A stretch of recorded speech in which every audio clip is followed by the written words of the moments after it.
Today I'm going to show you how to reduce skips on YouTube. And yeah, I know, some of you may already know this, but for those of you who don't, this is a good tutorial. So, first thing we're going to do is we're going to go to YouTube. And I'm going to go to my channel here real quick. No sense in using somebody else's video.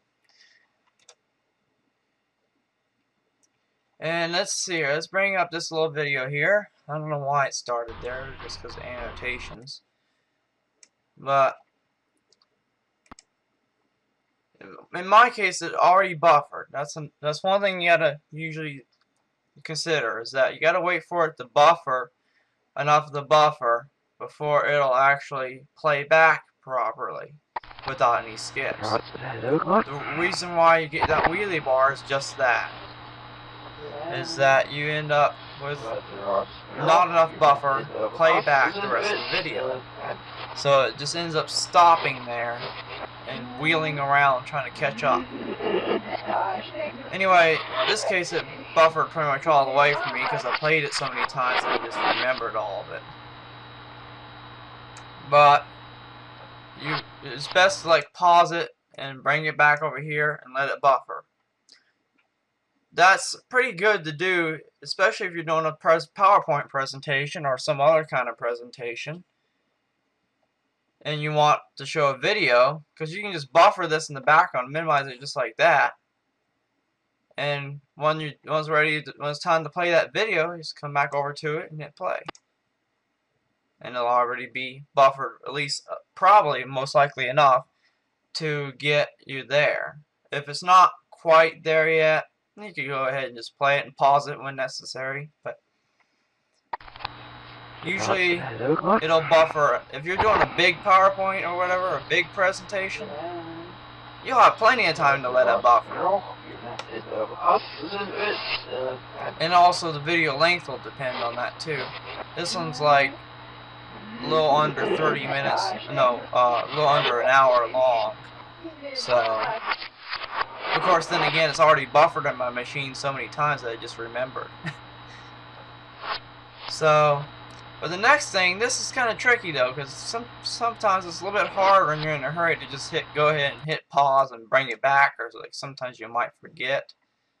So that's where there's a special extension for that, and it works in Google Chrome. I don't know if it's got one, if they have one for Firefox, but one other thing that helps though is getting Google Chrome helps, because you can play it in what's called HTML5, which means it doesn't need Flash.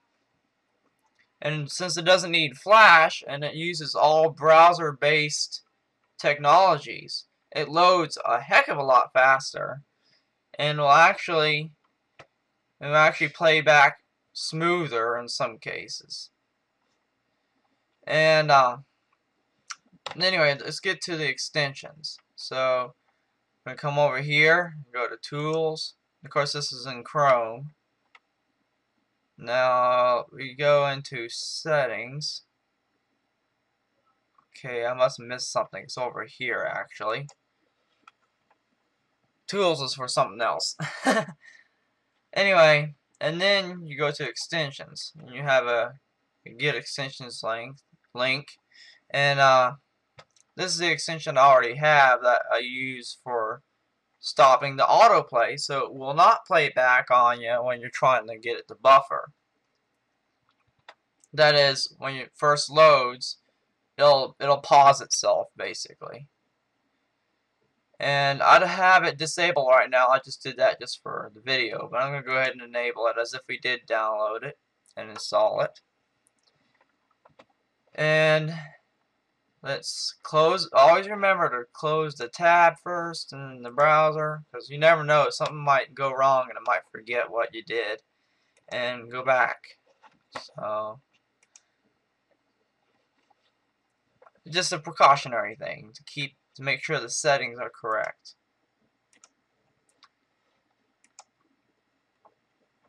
And now, as you can see, it wanted to play, but it stopped.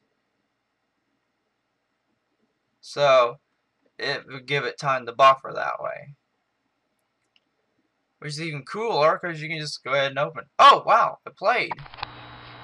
Okay, it must be that with annotations it does not work too good. But other than that, it works pretty good. Just remember to do that if it happens. Best thing to do is just be aware that it could malfunction every now and then. So if that happens, just try to fix it. Just try to fix what you can. Like in this case, it played on its own, so I just went in and told it to stop playing. So that's about all. And you can get Chrome from the Google's website, which is pretty much straightforward. And that's all for today.